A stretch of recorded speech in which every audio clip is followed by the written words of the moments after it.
Isang pinagpalang umaga po mga kapatid.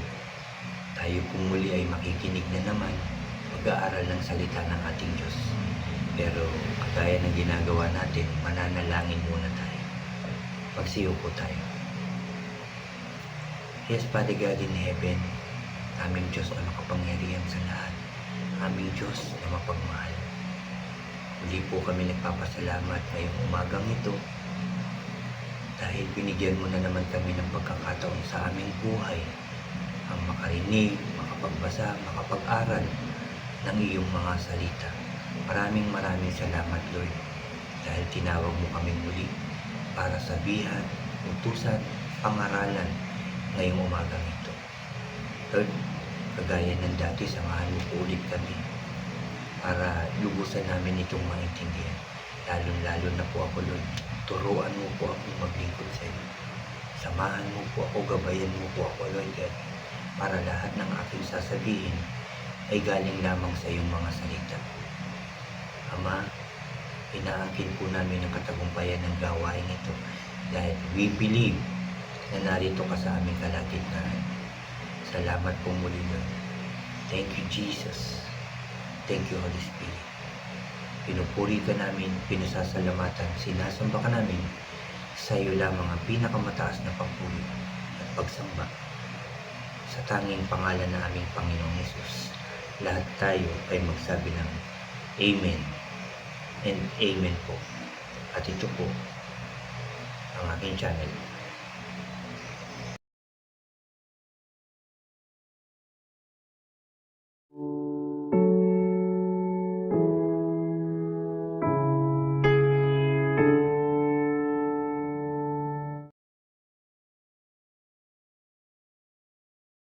Hello po ulit mga kapatid, pinagpalang umaga po o isang pinagpalang umaga po sa ating lahat mga kapatid. Bago po ako mag-umpisa ng aking isi-share sa inyo, anyayahan ko lang po ulit yung mga bago po dyan sa aking channel na huwag niyo pong kalimutan na mag-subscribe.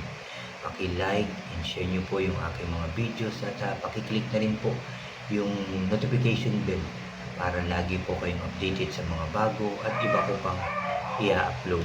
Salamat mga kapatid. Salamat ulitin ko lang mga kapatid. Pasensya na po kayo kung may mga ingay po ulit na maririnig kayo. So mga kapatid, ang aking isi-share po sa inyo ay dito sa aklat ni Zephaniah, dito sa chapter 2. Ulitin ko, Zephaniah chapter 2 verse 1 hanggang 3 po yung aking isi-share sa inyo, at ito po ay may pamagat dito na sama-samang magsisi. Ito po ang sabi. Magsama-sama kayo at matauhan, bansang walang kahihiyan. Bago pa kayo itaboy na gaya ng ipang nililipad ng hangin, bago dumating ang mabagsik na galit ni Lord, bago dumating ang araw ng matinding galit ni Lord, lumapit kayo kay Lord, lahat kayong mga nasa lupain na nagtitiwala sa Kanya. Kayo nga sumusunod sa mga utos niya, gawin ng tama, maging humble, at baka makaiwas kayo sa parusa sa araw ng matinding galit ni Lord. Salamat sa pagkakabasa ng salita ng ating Diyos. Dito isa na namang panawagan sa atin ng Diyos na tayong lahat ay magsisi. Sabi nga sa verse 1, magsama-sama kayo at matauhan, bansang walang kahihiyan. Sa dami ng ating kasalanan, sa paulit-ulit nating pagkakasala, pagkukulang sa Diyos, paggawa ng hindi mabuti, pag-iisip ng hindi mabuti sa ating kapwa, tinatawag tayo ng ating Diyos na magsisi na tayo. Dahil kung patuloy tayong magkakasala sa Diyos, kahit nakakarinig na tayo ng Kanyang salita, nakakapagbasa, nakakapanalangin, pero patuloy tayong nagiging masama sa paningin ng Diyos, tayo rin yung sinasabihan na walang kahihiyan. Masakit isipin yun mga kapatid. Masakit na pananalita. Pero kung iisipin natin, i-evaluate natin yung ating sarili, marahil totoo nga sinasabi na wala tayong kahihiyan sa paulit-ulit nating mga kasalanan araw-araw. Sabi pa sa verse 2, bago pa kayo itaboy na gaya ng ipang nililipad ng hangin, bago dumating ang mabagsik na galit ni Lord, bago dumating ang araw na matinding galit ni Lord, magsipagsisi na tayo. Isipin lahat ng ating mga nagawa, pagsisihan, kalimutan, ibaon na sa limot, at huwag nang balikan. Magbalik loob, hindi lamang sa pamamagitan ng salita, kundi galing sa puso at yung may gawang pagbabalik loob sa ating Diyos. Yan ang tinuturo, sinasabi, inuutos sa atin ng Diyos ngayon. At sabi sa verse 3, lumapit kayo kay Lord, lahat kayong mga nasa lupain na nagtitiwala sa Kanya. Kung nagtitiwala ka ng buong puso sa Diyos, magbalik loob ka na, lumapit ka na, magsisi ka na, gumawa ka na ng mabuti. Yan ang sinasabi at inuutos sa atin ngayon. Sabi pa dito, kayong sumusunod sa mga utos niya, gawin ang tama, maging humble, at baka makaiwas kayo sa parusa sa araw ng matinding galit ni God. Maging humble. Ibig sabihin magpakumbaba tayo. Una sa Diyos. I-accept natin lahat ng ating kasalanan. Sabihin natin sa Kanya, wala naman nalilihim sa Diyos. Pero kailangan natin itong sabihin sa Kanya at ihingi ng tawad. Magpakumbaba kahit sa ibang tao, sa ating kapwa, sa ating mga mahal sa buhay. Kung talagang nagkasala tayo, magpakumbaba tayo, humingi tayo ng tawad. Yan ang inuutos sa atin ng ating Diyos. At sabi pa, baka makaiwas kayo sa parusa sa araw ng matinding galit ni Lord. Alam natin na darating ang kaparusahan sa ating mga nagawang kasalanan. Pero dito, binibigyan tayo ng Diyos na naman ng isang pagkakataon para makahingi ng tawad sa Kanya. Yung totoong paghingi ng tawad, mga kapatid. Yung totoong pagbabalik loob sa Kanya. Sabi nga, yung nanggagaling sa puso na pagbabalik loob sa Kanya. Humingi ng tawad, isa-isahin mo. Kung kinakailangan, iluhod natin sa Diyos. Yung paghingi natin ng tawad, gawin natin. Kung naiiyak ka, iyak mo sa Diyos. Sabi nga, baka sakali, makaiwas tayo sa parusang darating. Dahil alam natin na malapit na tayo dito sa mga last day natin dito sa lupa. Marami na nangyayaring sinasabi sa salita ng ating Diyos. Maraming na. Baka mamaya abutan tayo ng pagbabalik ng Panginoong Hesus na hindi pa tayo nakakahingi ng tawad. Nakakatakot po ang mangyayari sa mga taong hindi nakapagsisi, sa mga taong nagpatuloy sa paggawa ng kasalanan. Pero kaya may salita ang Diyos, kaya may ginagamit ang Diyos para sabihin yung mga gustong sabihin ng Diyos sa atin. Tayo'y dapat magalak dahil may naririnig pa tayong Word of God, may nababasa pa rin tayo para mabigyan ng pagkakataon para magsisi, para lumapit sa Diyos, para magbalik loob sa Kanya.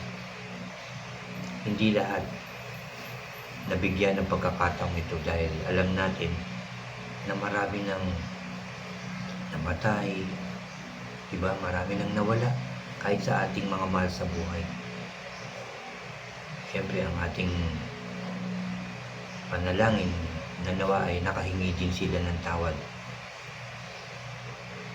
bago sila mawala. Tayo mga kapatid ay mapalad dahil binibigyan pa tayo ng chance magsisi. Magsisi sa ating mga kasalanan, ng buong puso, magbalik loob sa ating Diyos. Yan yung pagkakataon na binibigay natin. Huwag natin pabayaan na mawala na tayo ng oras para makahingi ng tawad sa dami nating isipin, trabaho, ginagawa, yung mga pangarap. Nakalimutan na natin na magbalik loob sa Diyos. Baka isang araw malaman natin na dapat na pala ako magsisi, pero huli na. Kaya ngayon pa lang mga kapatid, sabi ng Diyos, magsama-sama tayo at humingi ng tawad sa ating mga kasalanan, magsisi sa lahat ng nagawa natin, tanggapin ang ating Panginoong Hesus na ating maging tagapagligtas. At alam ko, lagi nag-aantay ang Diyos na tayo'y lumapit sa Kanya. Hindi siya napapagod para antayin tayong lahat. Pero wag na natin itong patagalin. Ngayon na ang tamang panahon mga kapatid. Ngayon na tayo tinatawag ng ating Diyos para magsisi sa lahat ng ating kasalanan. At yan po ang sinasabi sa atin ngayon ng ating Diyos. I believe na naintindihan po natin ang pag-aaral na to at marami tayong natutunan. Dahil para sa atin ito mga kapatid, hindi para sa Diyos. Para sa ating kaligtasan. Tayong muli ay mananalangin. Ipagpapasalamat natin sa Diyos ang pagkakataong binigay niya sa atin. Pagsiyuko tayo. Yes, O God, aming Diyos na makapangyarihan sa lahat. Muli ka naming pinupuri, pinasasalamatan dahil sa iyong kabutihan at pagmamahal sa amin lahat. Dahil patuloy mo kaming inaantay, sinasabihan na magsisi na sa aming mga kasalanan. Inaantay na magbalik loob sa iyo, Lord, ng buong puso at kaluluwa. Turuan mo po kami, samahan mo po kami, gabayan mo po kami, Lord God, para makapagsisi na kami ng tapat, Lord. Makapagbalik loob na kami sa iyo. Lord, huwag mo kaming pabayaan everyday ng aming buhay. At Lord, I pray na tawagin mo na lahat ng iyong mga anak dahil ikaw ang gumawa sa amin, Lord. Tawagin mo na kami, turuan mo kami, Lord, para makapagsisi na sa aming mga kasalanan at huwag nang balikan ito. I pray na lahat ng tao, Lord, makapagsisi na, makapagbalik loob na sa iyo, Lord. Dahil narito na ang mga huling araw namin sa mundo. I pray maisip ito lahat ng tao, Lord. Maisip nila. Sabihin nila sa kanilang mga mahal sa buhay upang nakahanda kami sa pagbabalik ng aming Panginoong Hesus. Salamat, Lord, sa pagkakataon, Lord. Salamat, Lord, sa iyong mga salita na aming nadidinig, nababasa at napapag-aralan. Salamat sa pagkakataong ito. Salamat po. Nagpapakita yan na gusto mo kaming maligtas lahat, O Diyos. Nagpapakita ito ng tunay mong pagmamahal sa lahat ng tao. Thank you, Father God. Thank you, Jesus. Thank you, Holy Spirit. Salamat dahil ang gawain ito ay pinagtagumpay mo na naman. I believe, Lord, na ito'y gagawin ng lahat ng tao, ng lahat na nakapakinig ng iyong salita. Gagawin nila ang iyong mga inuutos, sinasabi. In Jesus' name. In Jesus' name. Kaya nagpapasalamat na po ako, Lord, sa pagpapatawad mo sa lahat ng humingi ng tawad ngayong umagang ito. Nagpapasalamat ako sa mga taong tinanggap mo dahil sila'y nagbalik loob na sa iyo. Salamat sa patuloy na pagbigay mo ng biyaya sa amin. Salamat sa lahat, sa kalakasan, para magawa namin ang aming mga dapat gawin ng tama, O Diyos. Salamat sa lahat ng biyaya, O Diyos. Salamat po sa iyong kabutihan, pagmamahal sa lahat ng tao. Salamat sa protection mo. Salamat po. Salamat po. Salamat din sa lakas ng loob na binibigay mo sa akin, Lord, para magpatuloy na mag-share ng iyong salita. Salamat. Salamat. Kaya Lord, muli ka namin pinupuri, pinasasalamatan, sinasamba ka namin. Sa iyo lamang ang pinakamataas na papuri at pagsamba sa tanging pangalan na aming Panginoong Hesus. Lahat tayo ay magsabi ng Amen, Amen, and Amen po. Amen. Salamat sa ating Diyos. Salamat sa pagkakataong ito. Huwag natin sayangin ito mga kapatid. I-share nyo na to sa inyong mga mahal sa buhay. Salamat. God bless po sa inyong lahat at God bless po sa ating lahat.